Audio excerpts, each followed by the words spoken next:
Whoa. They are thick and big and fluffy and wow. Hello you, it's week 7 of the Great British Bake Off Technical Challenge. Let's make a raspberry soufflé using Italian meringue. Hello you, it's week 7 of the Great British Bake Off Technical Challenge. We're going to be making a raspberry soufflé using an Italian meringue technique. Some people call meringue. It looks like clouds, tastes like heaven. But also is under an hour. So I'm waiting for the text to give me the entire challenge and the recipe, then we can jump straight in. What I'm gonna say is this week is tough. I hate sugar work. And when I say I hate sugar work, I'm so bad at fondant, we already know, and icing. Caramel, I just about get the idea and concept of it. But this week there is going to be some sugar work, so it's going to put it to the test for me. I just received a message. I'm going to say that this week is going to be super interesting. There's like 1,000 ways to fail, and there's only like several handful of ingredients. Welcome to your next Bake Off Technical Challenge.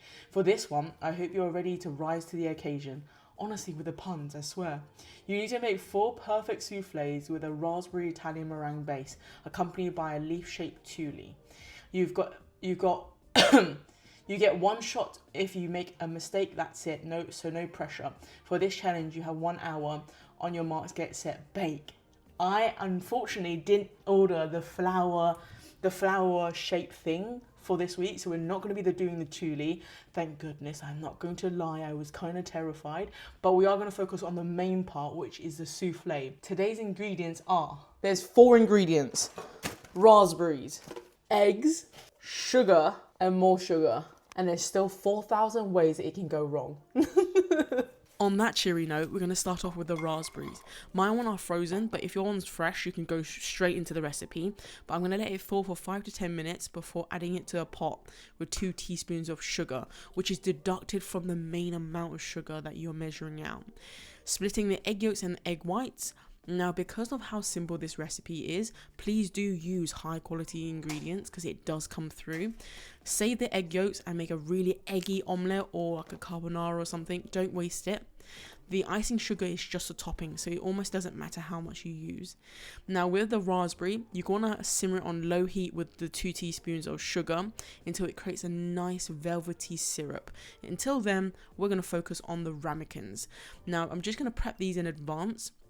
Simply adding the butter on the sides and the edges so that the souffle doesn't stick, and then a nice coating of sugar. I'm using it from the main amount. Just deduct it if you're worried, or add a little bit more if you think you're under, but really it should counterbalance each other.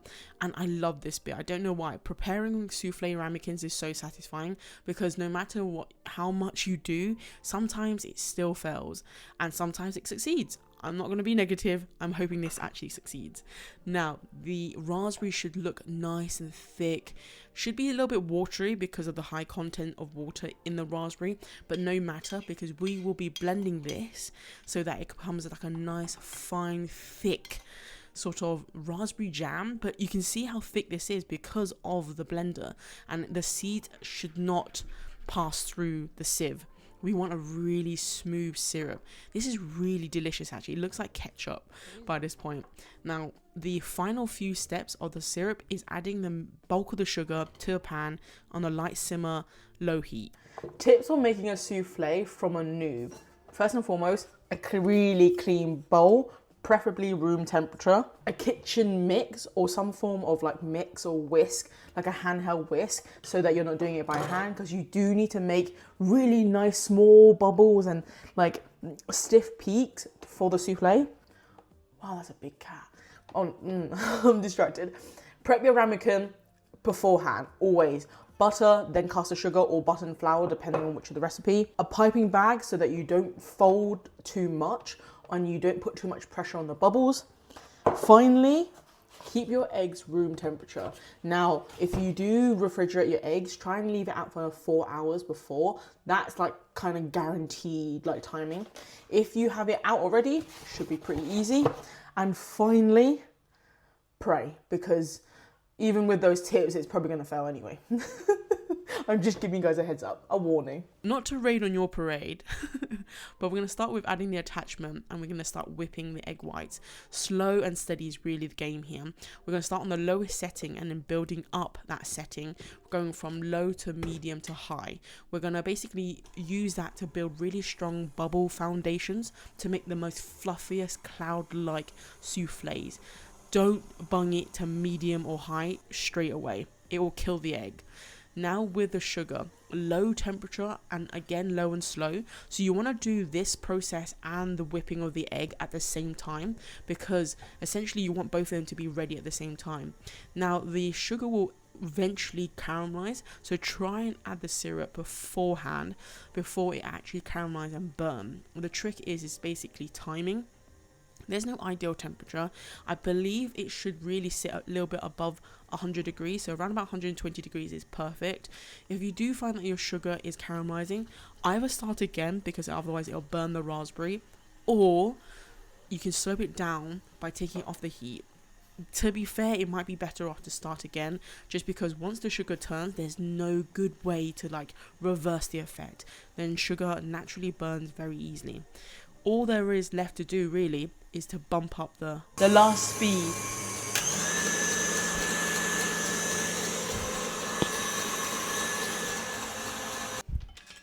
Okay, I just want to show you something. This is what you want. This is like that stiff peak, and like nothing, like if I jam it, it shouldn't fall too easily, she says. Now I'm going to add the raspberry syrup in like medium temp like this.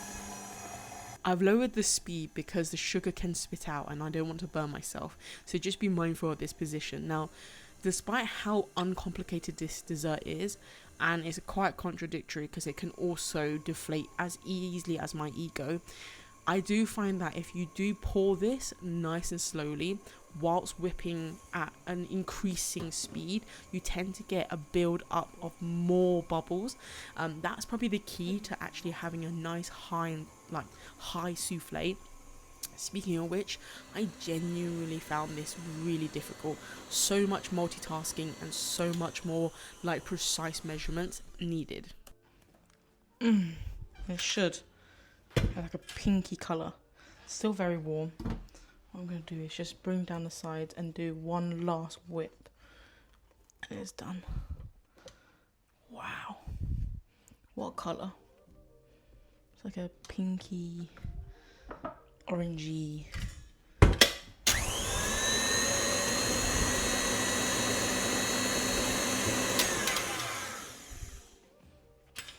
Nice.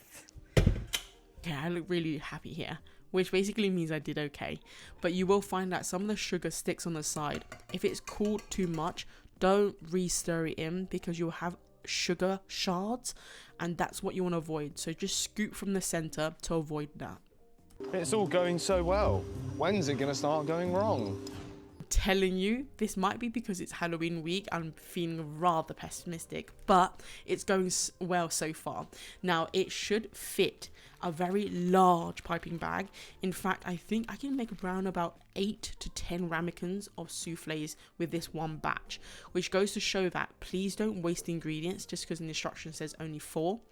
Now, once you've made your piping bag and you're ready to go to fill your ramekin, now the reason why we're using a piping bag instead of just a spatula, it's for the smooth sort of like transition, so you don't create large bubble holes in the soufflé. It should have an even cook as well. Now, I did find that you should fill it up to the top and then use a like straight spatula or a decoration knife to basically clean it up. If you don't have this, a butter knife should do, or a bench scraper, one of the two, depends on what you're comfortable with. But look at how all these are sitting so nicely.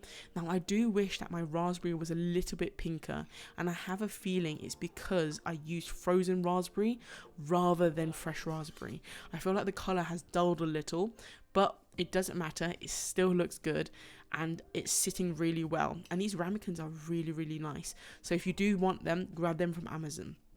One thing I will say is, it's so interesting how you have to flatten this out before like scraping it from the sides, but you've just worked really hard to actually coat it with butter and sugar. So I'm really confused. But the purpose of this is to make sure that it evenly cooks around the side without leaning too much, but also you want it to basically not tear and kind of look like a volcano mushroom, I think. Maybe I should do some research about that, because I'm actually talking out of my, yeah, you know what I mean.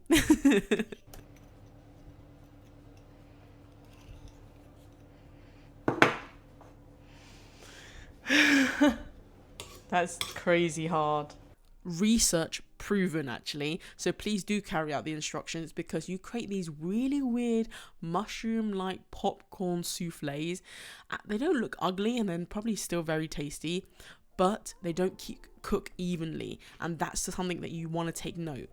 Into the oven for around about 15 to 20 minutes. In my particular oven, it was around about 17 minutes, because I don't want the top to burn, especially the raspberry. It kind of tastes burnt if you did leave it any longer, but please check your oven. Now, I did find that I could make an additional 4, so I've used these metal ramekins, and they still came out perfect, but a bit weirdly shaped. I've made some extra ones as well. Oh my gosh, they look unreal. As beautiful and as stunning as they are fastly falling, and it's completely infuriating, because you know you put your hard work in and it falls. So you do need to serve it up immediately before it actually completely takes a nosedive down. Now, add the dusting of icing sugar and serve up with anything you like. I really do suggest some ice cream or some nice thick cream, but on its own is also good. Do you know how quick these soufflés die? Oh my god, they look rubbish now, but a minute ago they looked amazing.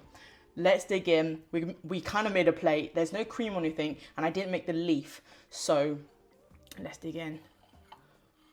Oh, I can't explain to you how good that looks. Let me just go the other way. Oh.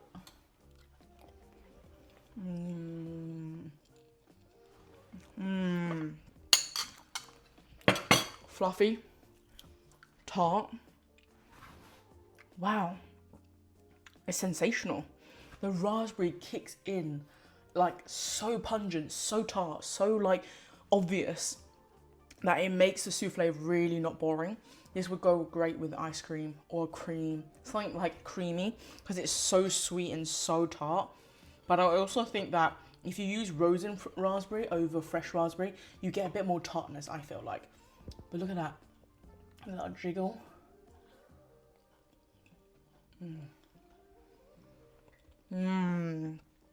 That's so yummy. Also, it becomes so flat really quickly, and it's still really piping hot. Right, I'm actually ecstatic for this week. I'm going to give myself a good 8 out of 10 for an attempt. I think the 2 points would be the fact that I wish I didn't burn the sugar. It was right at the end, it turned brown a little bit, and therefore it darkened everything. So the actual, if you look at the actual souffle, it's slightly tinged orange rather than pink. I don't care, it tastes delicious. You can taste the raspberry. It's ever so slightly. I also didn't make the leaf, so I deduct myself 1 point, but I still think the souffles were amazing. It's crazy the fact that the contestants have to basically make it on the day and then try it. Like, it's like they deliberated like the contestants going in, so you had to do it like on your own. You couldn't like look over your shoulders and check what everyone else is doing, but also it dies so quickly, so they've only got like a window of like a couple minutes before the souffle goes from this to this. That's crazy to me, but nonetheless it was delicious. I hope you guys do make it. If you do make it, all the ingredients and the measurement and recipe will be down below, so please check that out. Please let me know if you have any other tips to making a really great.